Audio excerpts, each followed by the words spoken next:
ٹھیک ہے سر. ہاں جی.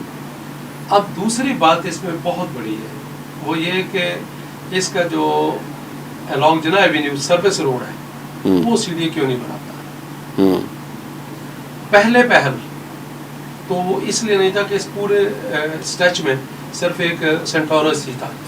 اب باقی بلڈنگز بھی دونوں سائڈ پہ بڑھ رہی ہیں, رش بھی بڑھ گیا, پارکنگ کے ایشوز آ رہے ہیں, اور وہ پارکنگ مین جناح ایوینیو پہ آ رہی ہے, جس کے واسطے اگر آپ سن سیٹ کے وقت اور تھوڑا سا بعد میں جائیں تو وہاں پہ ایکسیڈنٹس کے بہت زیادہ چانسز ہوتے ہیں, کیونکہ گاڑیاں وہ بالکل آن اسٹریٹ پارکنگ ہوتی ہے, اور اس وجہ سے پھر وہ ان کا نکلنا اور داخل ہونا, اور وہاں سے اسپیڈ سے آتی ہیں گاڑیاں. صحیح ہے. اور سروس روڈ بنانی اب ضروری ہے. صحیح ہے. آل along دا اسٹریچ. اگلی بات یہ ہے کہ پارکنگ آ جائے. پہلی بات تو یہ کہ 1 ایکڑ کی پارکنگ اگر یہ لوڈ نہیں لے رہی تو 2 چیزیں اس کا مطلب ہے. ایک تو ہے کہ یہ پارکنگ مینجڈ نہیں ہے, جو باہر سرفیس پارکنگ ہم جس کو کہتے ہیں ایکڑ والی, اس کو بہتر طریقے سے سی ڈی اے مینج کرے, پلان کرے, اور میرا خیال ہے کہ شکل بھی کچھ اچھی بنائے اس کی. اس وقت تو ایسا لگتا ہے پتوں کی پارکنگ ہے. بالکل صحیح بات. اور انکم بھی زیادہ ہو سکتی ہے. ذرا بارش ہو نا تو پھر گاڑی پارک کر کے اتر کے اندر جانا بڑا مشکل ہے. اور وہ جگہ جگہ بھی ڈیبریز بھی نہیں. پر سر جب ان کے فائل میں یہ لکھا ہوا ہے کہ ان کی پارکنگ اپنی ہوگی, سی ڈی اے نے پارکنگ کی سہولت نہیں دے گا, تو پھر یہ کیا معاملہ؟ نہیں, اس میں 2 چیزیں ہوتی ہیں. پارکنگ میں ایک بات کی کہ مینج کیا جا سکتا ہے, دوسرا یہ تھا کہ جتنی پارکنگ پلانڈ ہے ان کے ایز پر پلان بیسمنٹس میں, کیا اتنی پرووائڈڈ ہے یا نہیں ہے, یہ چیک کرنے والی بات ہے. صحیح ہے. اب ایک میرے کو تھوڑا سا جو پلاننگ کانسیپٹ بھی ہوتا ہے کہ کسی بھی پلاٹ کی بیسمنٹ میں 100% پارکنگ ریکوائرمنٹ میٹ نہیں کی جا سکتی. صحیح. سو یہ شیئرڈ پارکنگ ہوتی ہے کہ کچھ جتنا حصہ جا سکتا ہے پلان کے مطابق 3 بیسمنٹ میں وہ جانا چاہیے, باقی کے لیے یہ پبلک پارکنگ ہوگی اور یہ پیڈ پارکنگ ہوگی. لیکن اس وقت جو حالت ہے, آپ ذرا سن سیٹ کے بعد ذرا سینٹورس کا طواف کریں آپ, تو آپ کا ناظم الدین روڈ کے اوپر ایک تو پارکنگ جو ہوئی ہوتی ہے, اس واسطے پارکنگ روڈ کا جو صدرن کیریج وے ہے یعنی سینٹورس کے سامنے والا, وہ آلموسٹ چوک ہوتا ہے, بلاک ہوتا ہے, اور گھروں والے جو ان کے گھروں کے سامنے جو پارکنگ ہوتی ہے اسے ان کے لیے مصیبت بنی ہوتی ہے. لیکن ایک اور بہت بڑی بات ہے کہ اس کا جو گاڑیاں انٹر ہوتی ہیں نا سینٹورس میں, ان کا جو آپ کا کیو جو ہے نا, وہ جناح ایوینیو پہ جو اشارہ لگا ہوا, ٹریفک سگنل لگا ہوا ہے, وہاں تک آتا ہے. بہت بڑی پبلک انکنوینئنس. اگلی بات کہ اب سونے پہ سہاگا, ہم بار بار سی ڈی اے والوں کو ریکویسٹ ہی کر سکتے ہیں, پہلے بھی ہم نے ریکویسٹ کی, انہوں نے کہ سروس روڈ لا کے نا ناظم الدین روڈ اور مین جناح ایوینیو کو ملا دی ہے بالکل ٹریفک سگنل کے اوپر. وہاں سے جب گاڑیاں آ کے لیفٹ ٹرن لیتی ہیں تو پیچھے والی جو ایک تھرو ٹریفک آ رہی ہوتی ہے وہ اس کو بھی بلاک کرتی ہیں. نہیں تو سر صاحب ایک بات بتائیں کہ کیا آپ کو لگتا ہے کہ سینٹورس جو ہے وہ خسارے میں جا رہا ہے جو انہوں نے 200 بندے فارغ کر دیے؟ بالکل نہیں, بالکل نہیں, کوئی 1% بھی امکان نہیں خسارے میں جانے کا. دیکھیں نا, خود سردار یاسر صاحب جو ہیں وہ یہ چیمبر آف کامرس کے صدر ہیں, تو تاجر تو روزگار پیدا کرنے کے حق میں ہوتے ہیں, انہوں نے روزگار ختم کر دیا. اب دیکھیں یہ تو مارکیٹ صاحب آپ کی بات تو ٹھیک ہے, مطلب تو یہی ہوتا ہے کہ تاجر یا بزنس مین جو ہے, ہاں جی, اس کا جب بھی اس کی کوئی اپنی فیزیبلٹی بنتی ہے تو سب سے پہلا ہوتا ہے کہ جی میں جاب جو امپلائمنٹ ہے نا, جاب اپرچونیٹیز کریٹ کروں. ہاں. اب یہ کہ وہ کہتے ہیں اگر لاس میں ہے تو ڈیفینیٹلی کہنے 200 بندہ اگر فارغ کر دیا تو کوئی وجہ تو ہے نا. اب یہ دیکھنے والی وجہ کہ صرف کیا جاب کی ہی پرابلم تھی, کیونکہ مجھ سے رابطہ کیا نا کہ جی ہمیں نوکری سے نکال دیا. میں یار وجہ کیا کہتے جی بس ہمیں, انہوں نے کہا جی آپ فارغ ہیں, ہم نہیں افورڈ کر سکتے.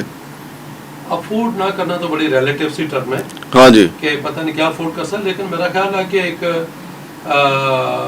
سوشل سیکورٹی کے ساتھ ان کی رجسٹریشن ضروری ہوتی ہے, صحیح, اور وہاں پہ یہ چیک کیا جا سکتا ہے. میرا خیال جو فیملی ان کے جھگڑے ہیں نا اس کی وجہ سے بھی, اور دوسرا یہ کہ جب سے مینجمنٹ چینج ہوئی ہے, کیونکہ پہلے تو سردار تنویر صاحب اس کو دیکھ رہے تھے نا, اب سردار یاسر صاحب کے پاس ہے, تو اپنا اپنا ایک آئیڈیا ہوتا ہے. اچھا کچھ بچے جو ہوتے ہیں وہ ان کا خیال یہ ہوتا ہے کہ جی جتنا پیسہ بچائے وہ اپنے والد محترم کو مشورہ دیتے رہتے ہیں کہ جی یہاں سے بھی پیسہ بچایا جا سکتا ہے. اچھا وہ جو گھر کے بزرگ ہیں وہ سمجھتے ہیں یار بڑا کماؤ اور سیاڑا پوتا ہے, حالانکہ جو بچے لگا رہے ہوتے ہیں نا پبلک پہ لگا رہے ہوتے ہیں اللہ ان کو زیادہ دے رہا ہوتا ہے. یہ بزرگوں کے سمجھنے کی بات ہے کہ وہ بچہ زیادہ کماؤ پوت ہوتا ہے جو اپنے اس بزنس سے کمائے اور ساتھ پبلک کی ویلفیئر کرے. بالکل صحیح بات. اب ہم کلوز کرتے ہوئے ایشوز کو ایک تو پارکنگ کا ایشو کو دیکھیں کہ انڈر گراؤنڈ جتنی ہونی تھی اتنی پرووائڈڈ ہے کہ نہیں. ساتھ والی پارکنگ جو پراپرلی سی ڈی ہے اس کو ڈیزائن کرے, اس پارکنگ کو خوبصورت بنائے اور اچھی طرح مینج کرے اور وہاں سے سی ڈی کی انکم بھی بڑھ جائے گی. ساتھ ہی ساتھ جو روڈ جناح ایونیو کے اوپر اور لازمندی روڈ کے اوپر پارکنگ ہوتی ہے اس کو فوری طور پہ سی ڈی کو اس کا سدباب کرنا چاہیے. صحیح. اور جو ایک ناظم الدین روڈ کو جناح ایونیو سے ملا دیا ہے یہ بالکل نیڈ لیسلی اس روڈ کو بنایا گیا ہے, تو اس کو پلیز اس سے ٹریفک انکنوینئنس ہوتی ہے اس کو روکا جائے. ساتھ ہی ساتھ جو کھڈا کھودا ہوا ہے اس کا سی ڈی سدباب کرے کہ if not required F I R میں نہیں یا پھر ان کا پورا ہو چکا ہوا ادھر. صحیح. تو اس کو کم از کم فل کیا جائے تاکہ ایک تو اس پہ انلیگل کنسٹرکشن کا کسی سٹیج پہ بھی کوئی چانس نہ رہے. جو سپریم کورٹ میں معاملہ ان کا پڑا ہوا ہے سر جی, پینڈنگ پڑا ہوا ہے اور 21 اعتراضات ہیں, اس کے اوپر ہم الگ سے ایک ڈیٹیل سٹوری کریں گے. سپریم کورٹ سے بھی ہم پتہ کریں گے یہ کیس پینڈنگ کیوں ہے. سی ڈی اے سے بھی ہم موقف لیں گے کہ سی ڈی اے والے اس کیس کو کیوں پرسو نہیں کرتے, کیونکہ اس میں بھی کوئی مجھے دال میں کالا نظر آتا ہے.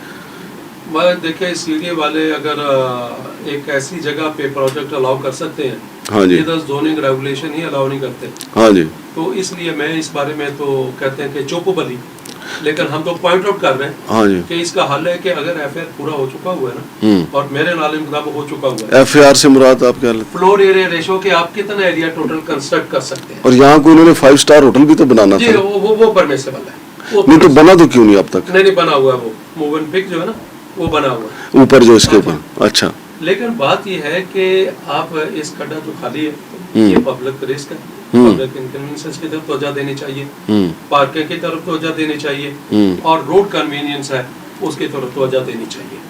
ادروائز یہ میرا خیال ہے کہ باقی جگہوں کی طرح یہ بھی کہیں پرابلم ایریا بن جائے. بہت شکریہ جناب سندھو صاحب. تو ناظرین یہ سینٹورس مال کی تازہ ترین پوزیشن ہے کہ 200 لوگ وہاں سے نوکری سے نکال دیے گئے. اللہ پاک ان کو اور روزگار دے. ویسے تو چونکہ ہمارے دین اسلام میں ہمیں بتایا گیا کہ فرعون کا جب لشکر ڈوبا تھا تو اس سے پہلے حضرت موسیٰ علیہ السلام نے بہت دعائیں مانگی تھیں اس کی بربادی کے لیے, لیکن اللہ پاک نے نہیں فرعون کو اس وقت تک برباد کیا جب تک کہ اس کا دسترخوان نہیں سمیٹ دیا گیا تھا. اور اللہ پاک نے فرعون سے یہ بات ہم کلام ہوتے ہوئے بتائی بھی تھی کہ اس کو اس لیے فوری طور پہ برباد نہیں کیا گیا کہ اس کا دسترخوان غریبوں کے لیے کھلا ہوا تھا. تو میرا یہ ذاتی طور پہ, میں خدا نخواستہ جو نئی مینجمنٹ ہے سردار یاسر یا ان کے والد صاحب کو اس سے تشبیہ نہیں دے رہا, لیکن ہمارا یہ ایمان ہے کہ دسترخوان کھلے ہونے چاہیے, غریبوں کے لیے روزگار کے مواقع پیدا ہونے چاہیے. سردار تنویر صاحب سے ہمارے اختلافات صحیح, لیکن سردار تنویر صاحب جب سینٹورس مال کو چلا رہے تھے تو یہاں پہ وہ خاص طور پہ رمضان میں بڑا اہتمام کرتے تھے. پھر روزگار کے حوالے سے انہوں نے لوگوں کو روزگار بڑا دیا ہوا تھا, یا تو ان کی پولیٹیکل اپروچ ایسی ہے.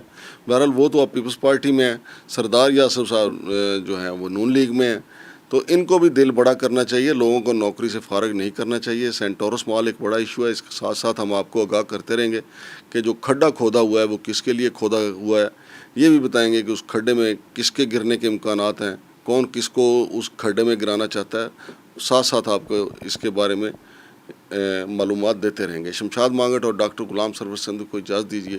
اللہ حافظ.